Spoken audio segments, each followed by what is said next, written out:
And these types of incidents expose that greatly. I mean, I would have been interested. I didn't watch the whole thing, so I've only seen this clip a few times. Incidents expose that greatly. I mean, I would have been interested. I didn't watch the whole thing, so I've only seen this clip a few times. Greatly. I mean, I would have been interested. I didn't watch the whole thing, so I've only seen this clip a few times. Greatly. I mean, I would have been interested. I didn't watch the whole thing, so I've only seen this clip a few times. I would be interested. Did she ever answer that question? Because even where she was going with that partial answer didn't make sense. Real quick, I'm probably gonna chop it up with the fellas later on during the week about the situation, the summit that happened at iHeart and whatnot. I watched like half of it. I didn't listen to the questions of the audience, whatever. But I want you to pay attention to something. I said this as soon as I saw it. I said, look out for all the black media, so-called black media outlets that focus on T.I. acting like a little bitch, going back and forth with Candace Owens, right? Look at the blogs and the so-called black media, many of which are not ADOS owned. They're a bunch of, other diaspora, white folks, Vlad TV, The Shade Room, all these different websites.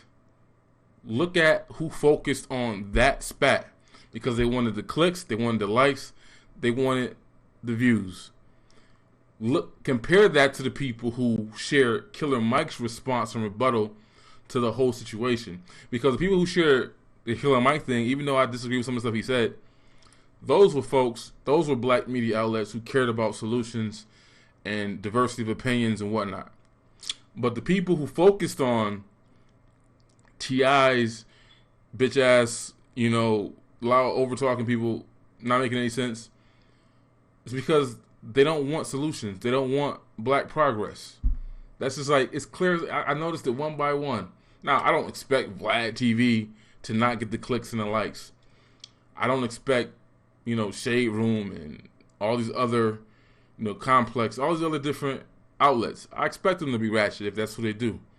But then Roland Martin, he fell for the bait and he chose to deconstruct or talk about, should we let crazy conservatives or crazy Republicans speak?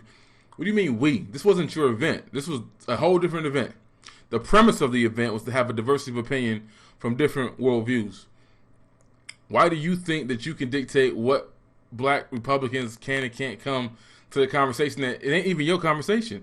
Every panel, every dialogue can't be like your panel where you have one Republican and y'all all just gang up and bully on them. Like, nothing gets solved doing that dumb shit. But it's just amazing how, like clockwork, you saw, oh, this person covered it, that person covered it. People who want solutions, people who recognize that if black folks are going to succeed and come out of whatever we're in, you're going to have to take ideas from everybody, and whoever's good at what they do is supposed to lead that area, and you come together and you build off that. But the people who want division, want to be divisive, want the ratings and the rhetoric and the screaming and the yelling and all that stuff, they focused on the T.I. clip with Candace Owens. Everybody else, even though some folks who I did see cover that did it to deconstruct it too and break it down, but at least they were focused on the things that Killer Mike said that was, ironically, he was the voice of reason on that panel. But that's just my quick thoughts. I'm sure I'm going to talk about it again later in greater detail. But I'm looking like, damn, Roland Martin's supposed to be the legit journalist and whatnot. And he fell for the bait. He chose to cover the nonsense. Now, I didn't watch his little thing yet, but he starts off playing the clip of T.I. and Candace Owens, and he preferenced his segment with, should we allow these crazy black Republicans who don't care about us? Who is us? What you mean? You think you speak for black America? When you Google Roland, it says Haitian American. It don't say ADOS. What you mean us? Whatever. All right.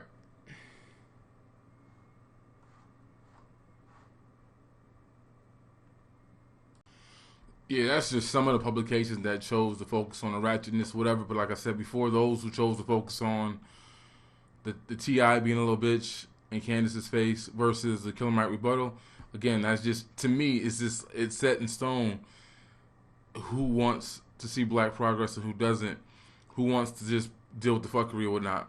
But I was gonna say also that like Candace Owens, I believe she has the right to speak.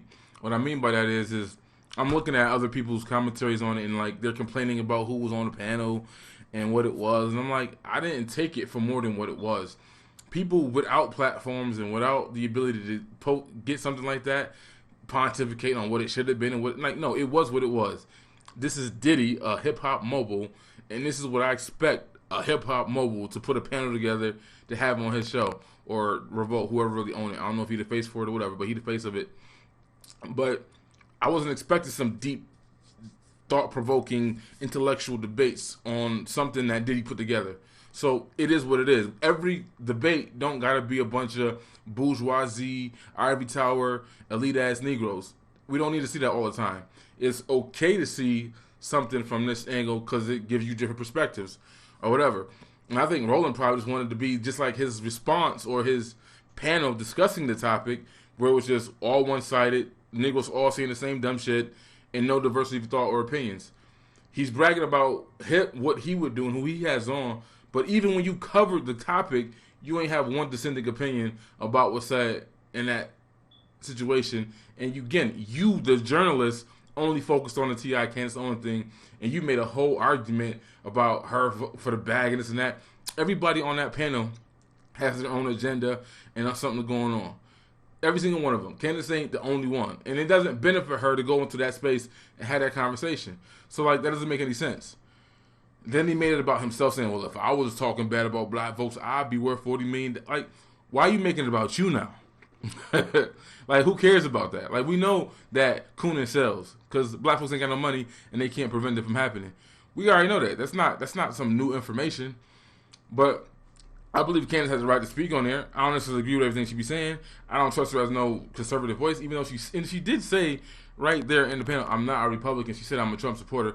There's a difference between that, right? But I think she has the right to speak. I think you should have diversity of opinion in the panels like that instead of having just echo chambers all day. And you can learn from each other. And that's what I'm saying. You take bits and pieces from everybody, you put it together, and boom, you got your solution.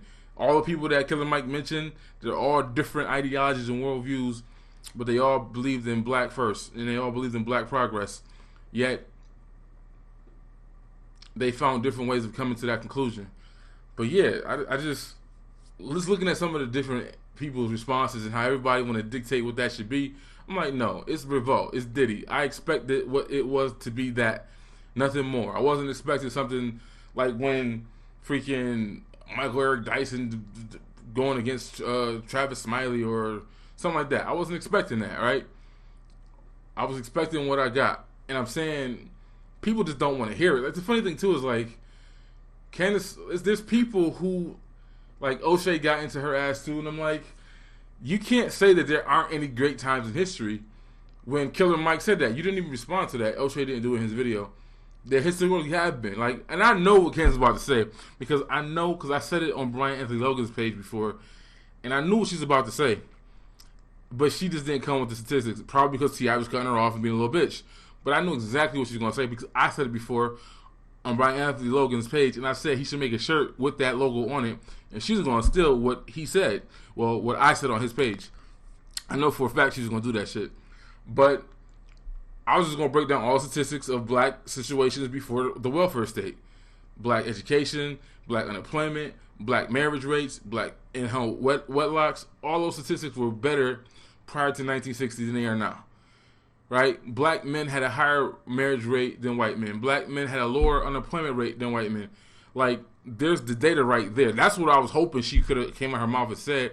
I was even hoping Killer Mike said that. But he didn't. This idea that there was never a point in time when black people had their shit together. We always talk about Black Wall Street, Roseville, all these different places, but now we don't know. We couldn't sit with white folks, right? We couldn't get to their lunch counters, right? We weren't integrated. Cool, but we had our shit together. There was still a hierarchy and a class, poor, middle class, and wealthy. That has existed. That will always exist in the capitalist society. But our shit was more intact than it is today. When we look at the fact that black folks came from not reading at all to completely literate within 100 years. No group has ever done that before, ever. Come on, that's greatness. But today, as Candace correctly said, You go around a bunch of these inner city schools, little kids that are black can't read at grade level. Like, that's a problem. But anyways, I was just saying, like, you need dialogues with that diversity of opinion and not just one. The echo chambers got to stop because you don't benefit and learn from that. I listen to people that I disagree with more than I do to people I do because I already know what they're going to say. There's no point in listening to the choir, right? But anyways, that's my quick rant. Candace definitely has the right to speak there. All that stuff about her having a white dude, all that stuff about getting funded by white people, I get that in context. Is people are going to be turned off by that and not use it. But in that space, because everybody on that panel got some griminess, some past. T.I. is the king of the trap and went to jail for gun charges. So dope to his own people. During the height of the crack epidemic, he was out there selling it. Killer Mike as well. Tamika Mallory, she was with a Pookie and Ray Ray. He got killed in gun violence. That's why she's against gun violence, but she don't explain that her dude was about that life too. So I'm saying everybody on that panel got some shit that could disqualify them from speaking. So don't just single out Candace Owens' relationship or what she's funded by without looking at the fact that everybody else on that panel got some shit too. But Trina is a surrogate for Trump. So, like, of course I expect everything she said to be what she said. But instead of rejecting people from being in spaces, refute their arguments. Debate them. That's the whole point of the segment was, at least I thought it was, whatever. But anyways, I'm out. Probably talk about this again later on this week with the fellas.